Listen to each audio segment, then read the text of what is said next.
Hello mga kaminang! Meron ako nilutong pork recipe na alam ko na magugustuhan ninyo. Madali lang to at yung mga ingredients natin napakasimple. So let's go, let's start cooking!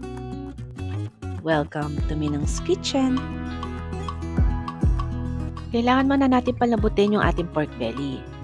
Sa isang kaserola, maglagay kayo ng tubig at ilagay nyo yung ating ginger slices.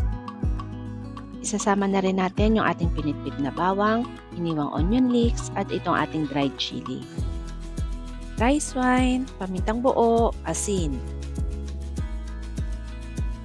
O nga pala, hindi pa nakabukas yung apoy natin dito.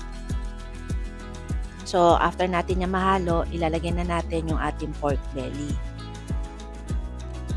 After nyan, pwede na natin buksan yung kalan. Tapos, ilagay nyo muna yan sa malakas na apoy. Ilagay na natin yung takip at aantayin natin yung kumulo. Ayan, kumukulo na. Pwede na natin ngayon hinaan yung apoy.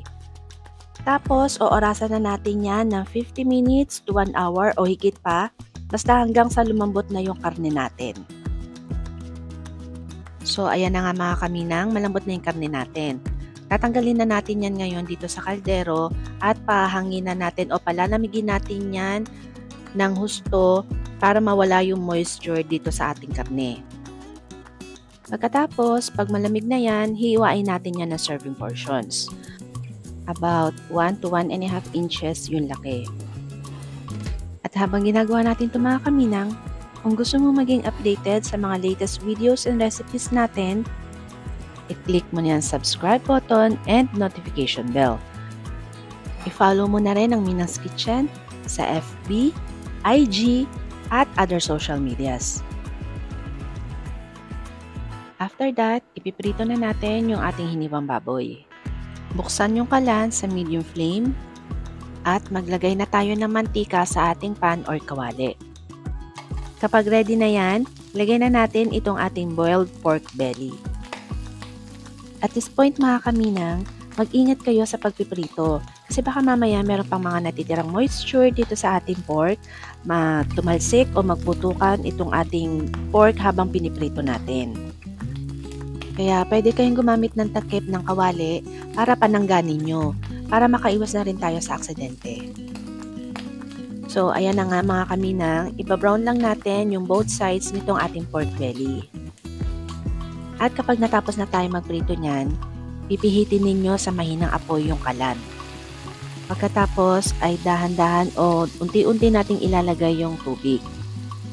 Then after that, ilalagay na natin yung iba nating pampalasa, dark soy sauce, light soy sauce, honey, brown sugar, minced ginger, fresh or dried red chilies, at itong ating minced garlic. Haluin nyo lang yan at pagkatapos lagyan nyo ng takip yung inyong pan. Then isisimmer natin yan ng mga 2 to 3 minutes.